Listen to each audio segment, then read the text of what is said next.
Hello everyone, welcome to my channel topical learners. I am Manisha Sai.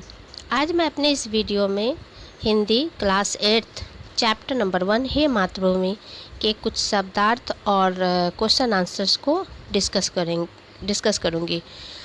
मैंने पिछले video में इस कविता के भावार्थ को मैंने डिस्कस किया है। मैं लिंक डाल दूँगी डिस्क्रिप्शन बॉक्स में, आप वहाँ से आप उस वीडियो को देख सकते हैं। ठीक है, तो आइए इस वीडियो को आपको इस चैप्टर को समझने के लिए इस वीडियो को अंत तक देखना होगा, और ताकि आपको क्वेश्चन आंसर समझ में आ जाए। ठीक है, तो चलिए शुरू करते हैं। ये जो वर्ड है ना, ये आपको इस पोएम में हे मातृभूमि में यह वर्ड है वो आए हैं, उसके मीनिंग मैं आपको बता रही हूँ। नवाना, नवाना मतलब होता है झुकाना। शीश, शीश मतलब होता है सिर। भेंट, भेंट मतलब होता है उपहार। जिह्वा, जिह्वा मतलब होता है जीभ। सपूत, सपूत मतलब होता है सुपुत्र। उपजे, उपजे मतलब होता है पैदा होना। निज, निज मतलब होता है अपने। ठीक है, पद, पद मतलब होता है पैर। रज मतलब धूल। चरण दबाना मतलब सेवा करना। तजकर मतलब होता है त्याग कर। बलिदान मतलब होता है प्राणाहुति, मतलब प्राणों को त्यागना। निछावर, देह, देह मतलब होता है शरीर। ठीक है, ये तो शब्दार्थ थे। अब हम लोग क्वेश्चन आंसर्स की तरफ चलते हैं। देखिए, क्वेश्चन आंसर्स में मैं यहाँ सिर्फ आंसर्स आपको बताऊंगी। क्वेश्चन आपके टेक्स्ट बुक में, वहाँ से आप जाकर देख सकते हैं। पहला जो क्वेश्चन है आपका, सूचना के अनुसार कृतियाँ करो। पहला, कृति पूर्ण करो, मतलब मातृभूमि की विशेषताएं आपको बतानी है। 4 विशेषताएं बतानी है। वो 4 विशेषताएं आपको इस कविता में से ही ढूंढ के लिखना है। ठीक है, तो इस 4 विशेषताएं में से हम क्या क्या लिखेंगे, मतलब इसने श्री राम कृष्ण जैसे सपूतों को जन्म दिया है। समुद्र नित्य इसकी पदरज को धोता है। समुद्र इसे प्रणाम करता है और मातृभूमि का पुण्य नाम है। ठीक है, यह तो था आपका क्वेश्चन नंबर 1 का आंसर। अब क्वेश्चन नंबर 2 है कि कृति पूर्ण करो। कवि मातृभूमि के प्रति अर्पित करना चाहता है। आपको 2 नाम लिखने हैं। ठीक है, कवि मातृभूमि के प्रति अर्पित क्या करना चाहता है, आंसर होगा मन और देह। आप इस कविता को पढ़ेंगे तो आपको इस कविता से क्या अनुभव होता है कि इसके जो कवि हैं वह मन से और देह से वह मातृभूमि की सेवा करना चाहते हैं। ठीक है, तो इसके आंसर्स क्या होंगे, मन और देह। ठीक है, तीसरा जो है, एक शब्द में उत्तर लिखना है आपको। एक शब्द में उत्तर लिखे कि कवि की जिह्वा पर इसके गीत हों। कवि की जिह्वा पर किसके गीत हों, मातृभूमि के। मातृभूमि के सपूत कौन है, श्री राम कृष्ण। मातृभूमि के चरणों में किसे नवाना है, श्री को नवाना है। और मातृभूमि कवि के माथे पर यह क्या है, तो चंदन है। मातृभूमि के चरण धोने वाला कौन है, समुद्र। और प्रतिदिन सुनने सुनाने योग्य नाम का कौन सा है, तो मातृभूमि। ठीक है, इसमें मैंने एक क्वेश्चन जो है एक्स्ट्रा डाला है। आपके बुक में 5 क्वेश्चन है, मैंने 6 क्वेश्चन डाले हैं। ठीक है, एक क्वेश्चन एक्स्ट्रा है। उसके बाद है आपका, हाँ, क्वेश्चन नंबर 4, कविता की पंक्तियाँ पूरी करो। अब कविता की पंक्तियाँ पूरी करो, इसमें देखिए, इसमें जो सेवा में तेरी, ठीक है, और नीचे बलिदान में जाऊं, मतलब मात्र ये 2 लाइन आपके बुक में लिखे हुए, बाकी आपको भरना है।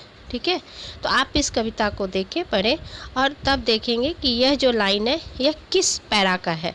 तो सेवा में तेरी माता, मैं भेदभाव तजकर, वह पुण्य नाम तेरा प्रतिदिन सुनूं सुनाऊं।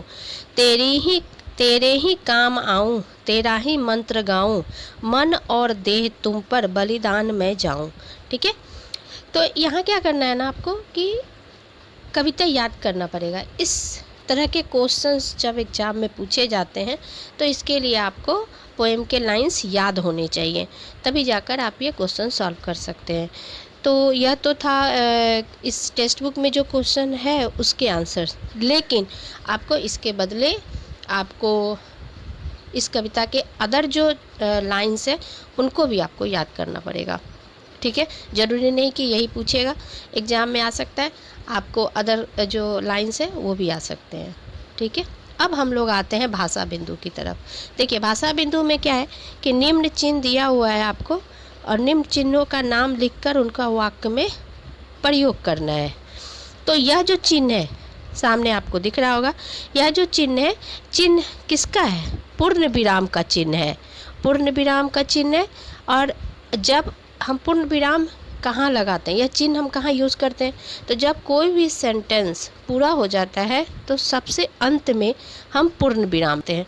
देखिए यहाँ पे है ना पूर्ण विराम, तो यह सेंटेंस पूरा हो गया है, ठीक है, तो यहाँ हमने पूर्ण विराम लगाया। राजा ने राजकुमारी को गले लगा लिया, ठीक है।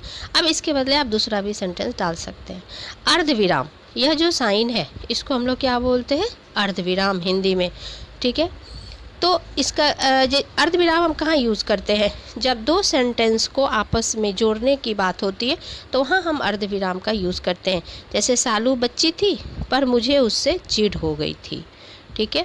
तीसरा जो है प्रश्न सूचक चिन्ह है, ये यहाँ क्वेश्चन मार्क दिया हुआ है कि मनुष्य किस ओर बढ़ रहा है। जब हम कोई भी क्वेश्चन पूछते हैं तो सामने जो है उसके वाक्य के अंत में हम क्वेश्चन मार्क डालते हैं, ठीक है।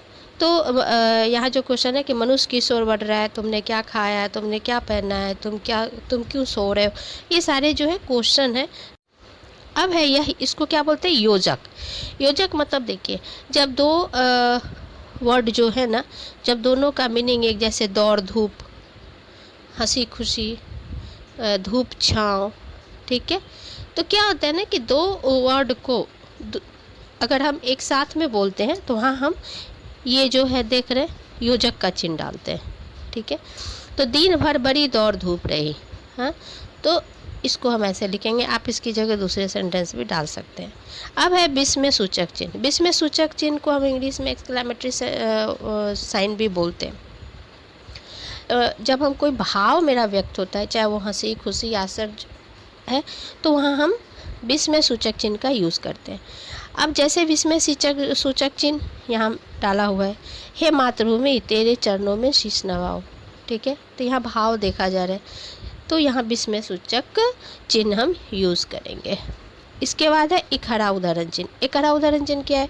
कोई भी टॉपिक है, ठीक है, उसको लिखना होता है तो उसको हम इकहरा उदाहरण चिन्ह के अंतर्गत लिखते हैं।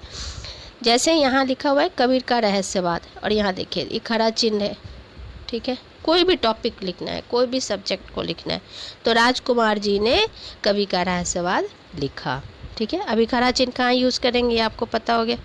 दोहरा उदाहरण चिन्ह, दोहरा उदाहरण चिन्ह हम कहाँ यूज़ करेंगे? तो जब किसी का स्टेटमेंट मुझे लिखना होता है तो वहाँ हम दोहरा उदाहरण चिन्ह का यूज़ करते हैं, ठीक है। उस स्टेटमेंट को हम उस दोहरा उदाहरण चिन्ह के अंतर्गत लिखते हैं।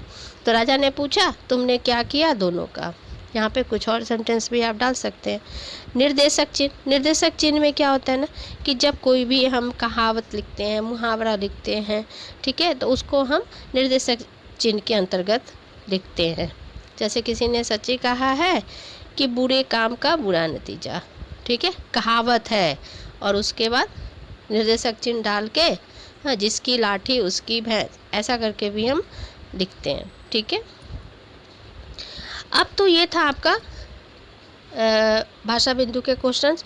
निम्न विराम चिन्हों के नाम लिखकर उसका वाक्य में प्रयोग करो।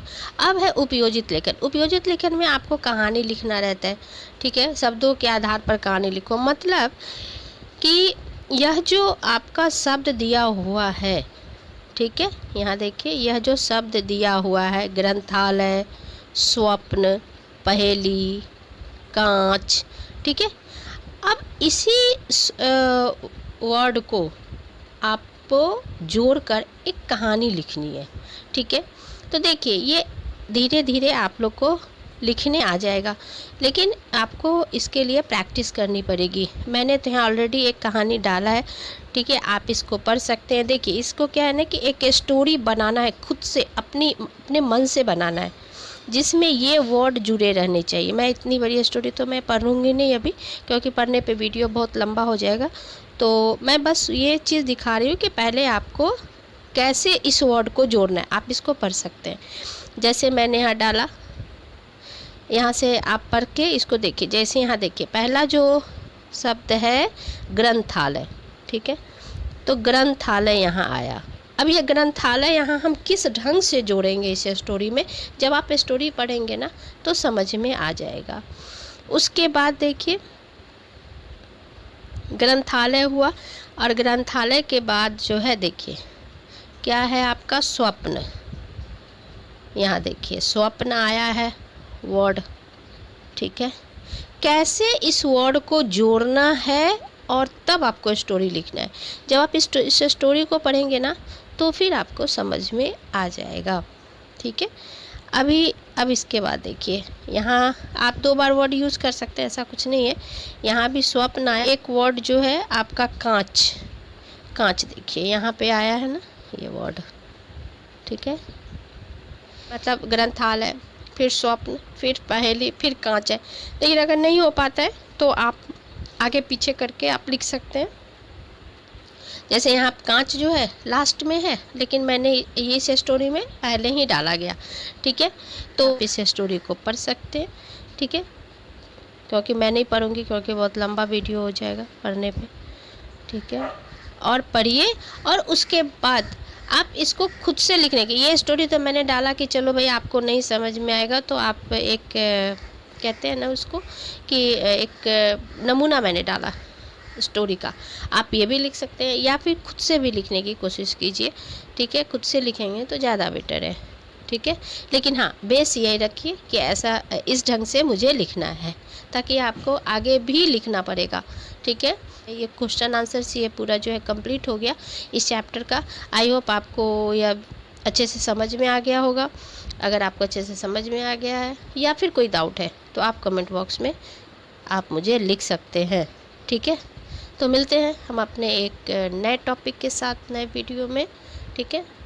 तब तक के लिए थैंक यू वेरी मच।